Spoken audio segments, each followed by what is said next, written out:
Hello and welcome to another Bad Comic Review. As I said in a previous episode, I've been trying to read some new stuff as well as some old stuff, and I found Ian Livingstone's Freeway Fighter. This is from 2017, this is issue 1, and it's based on the book by Ian Livingstone, obviously. Now this was written by Andy Ewington, pencils by Simon Colby, colors by Len O'Grady, lettering by Jim Campbell. Now this is obviously based on the fighting fantasy game book Freeway Fighter. That's a very hard to find book. It was a British book, and I believe there was an adaptation through Games Workshop called Battle Cars. But it's sort of a Car Wars sort of Mad Max theme. The story here focuses on a young lady who was a race car driver. Starts out with a flashback of her racing.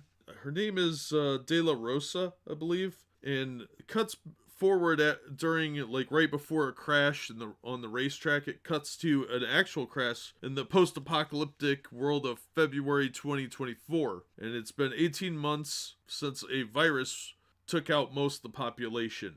It's like there's only, I think, 15% of the population left. So they've been trying to survive for that long, and she's being chased by a guy in a dune buggy who's shooting at her, and we got a really cool car chase scene, and he's shooting this big, huge, 50 caliber gun, which for some reason doesn't seem to penetrate her car, and she makes him wreck. Then she steals his gas and puts him out of his misery, as it were. But the rest of his gang shows up, and she has to get out of there. So she goes to this small town to look for supplies, and somebody stumbles in right as the issue ends. Now, it doesn't sound like a lot happens, but there's a lot of car action in this. So if you're a car person or you like action movies, like Fast and Furious sort of thing, you'll really dig it. The art overall is pretty good. There's a few angles that kind of need improving. I would say the artist is definitely an up-and-comer if Simon dedicates himself a little more to getting anatomy. A little more practice on that would be definitely stellar. It draws cars really well. The action scenes are really well done. Just there's a few times where the neckline isn't quite right, but I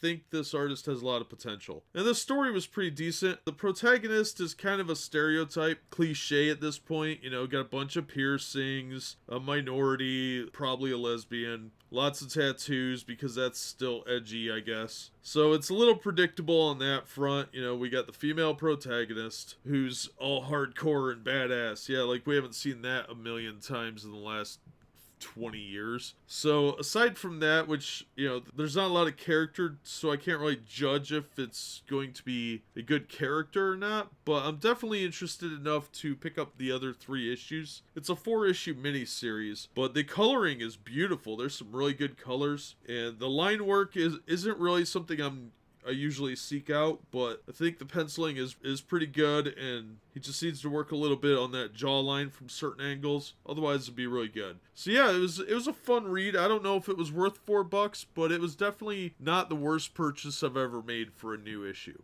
So I would give this a soft recommend. It probably isn't going to be for most people, but if you like action movies, like I said, like Fast and Furious, or car chase movies, or Car Wars, or Mad Max, this will probably appeal to you. You might want to see if it's in trade or track it down because it's been out for a little while. I think all 4 issues are out. But yeah, it's put out by Titan Comics, so it might be a little bit of a challenge to track down. But if you're in the mood for that sort of thing, it was a quick, fun read and lots of action. I'm going to give this a soft recommend. We'll call it that. So as always, thank you so much for listening and supporting the channel, and I hope to see you on the next episode.